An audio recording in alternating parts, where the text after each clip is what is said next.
ದೇವಾಲಯಗಳಲ್ಲಿ ನೀವೇನಾದ್ರೂ ರೀಲ್ಸ್ ಮಾಡ್ತೀರಾ? ಹಾಗಿದ್ರೆ ರೀಲ್ಸ್ಗೆ ಈಗ ಹೊಸ ರೂಲ್ಸ್ ಬಂದಿದೆ. ಈ ಕುರಿತು ನಾನು ರೇಷ್ಮಾ ನಿಮ್ಗೆ ಮಾಹಿತಿ ನೀಡ್ತೀನಿ. ದೇವಾಲಯಗಳಲ್ಲಿ ಶೂಟಿಂಗ್ಗೆ ಬ್ರೇಕ್, ವಿಡಿಯೋ ಅಥವಾ ರೀಲ್ಸ್ ಮಾಡಿದ್ರೆ ದಂಡ.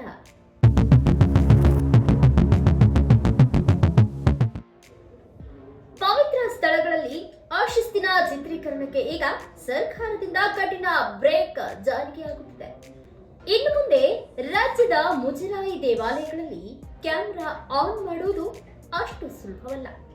ಸಿನಿಮಾ ಇರ್ಲಿ, ಧಾರಾವಾಹಿ ಇರ್ಲಿ, ಸುದ್ದಿ ವಾಹಿನಿ ಅಥವಾ ಯೂಟ್ಯೂಬ್ ಚಾನೆಲ್ ಆಗಿರಲಿ, ಯಾವುದೇ ರೀತಿಯ ವಿಡಿಯೋ ಚಿತ್ರೀಕರಣಕ್ಕೆ ಕಡ್ಡಾಯವಾಗಿ ಅನುಮತಿ ಮತ್ತು ಶುಲ್ಕ ಪಾವತಿಸುವುದು ಕಡ್ಡಾಯವಾಗಿದೆ.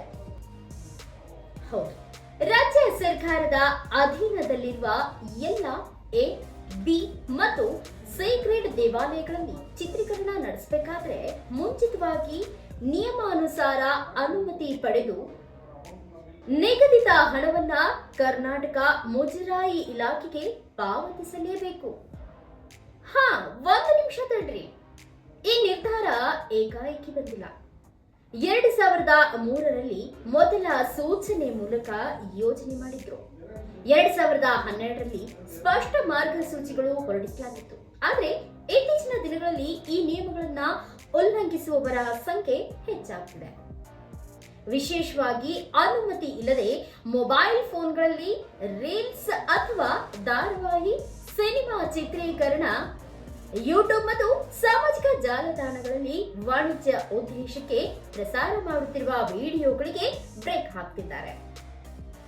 ದೇವಾಲಯದ ಆಚೆಯ ಸಂಪ್ರದಾಯ ಮತ್ತು ಪವಿತ್ರತೆಯನ್ನ ಹಾಳು ಮಾಡುವ ವಿಡಿಯೋಗಳನ್ನ ಸರ್ಕಾರದ ಗಮನಕ್ಕೆ ಬಂದಿದ್ವು.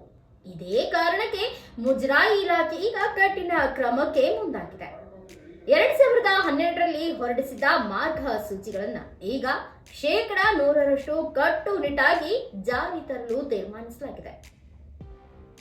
ಇದರ ಭಾಗವಾಗಿ 15 ಅಂಶಗಳ ಸ್ಪಷ್ಟ ಮಾರ್ಗಸೂಚಿಗಳನ್ನ ಹೊರಡಿಸಲಾಗಿದ್ದು, ಅನುಮತಿ ಇಲ್ಲದೆ ಚಿತ್ರೀಕರಣ ನಡೆಸಿದ್ರೆ ತಕ್ಷಣ ಕ್ಯಾಮೆರಾ, ಮೊಬೈಲ್ ಸೇರಿದಂತೆ ಉಪಕರಣಗಳನ್ನ ವಶಕ್ಕೆ ಪಡೆದು ಚಿತ್ರೀಕರಿಸಿದ ವಿಡಿಯೋವನ್ನ ಡಿಲೀಟ್ ಮಾಡಿ ನಂತರ ಮಾತ್ರ ಉಪಕರಣವನ್ನ ವಾಪಸ್ ನೀಡಲಾಗುತ್ತದೆ ಎಂದು ಎಚ್ಚರಿಕೆ ನೀಡಲಾಗಿದೆ.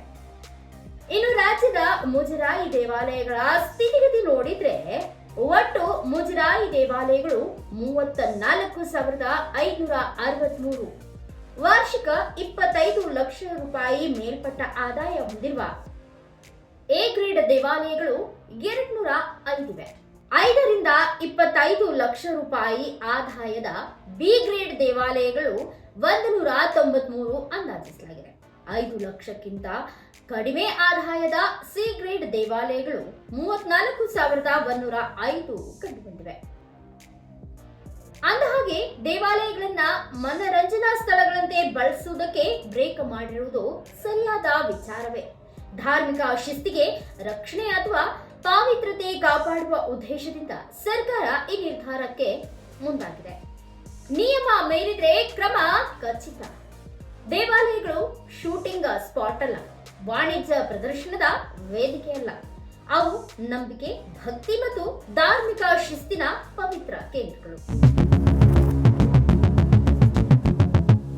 ಇನ್ಮುಂದೆ ನೀವೇನಾದ್ರೂ ದೇವಾಲಯಗಳಲ್ಲಿ ಶೂಟಿಂಗ್ ಮಾಡಬೇಕಾದ್ರೆ ಎಚ್ಚರ ವಹಿಸಿ ನಿಯಮಗಳನ್ನ ಕಡ್ಡಾಯವಾಗಿ ಪಾಲನೆ ಮಾಡಿ ರೀಲ್ಸ್ ಮಾಡಿ.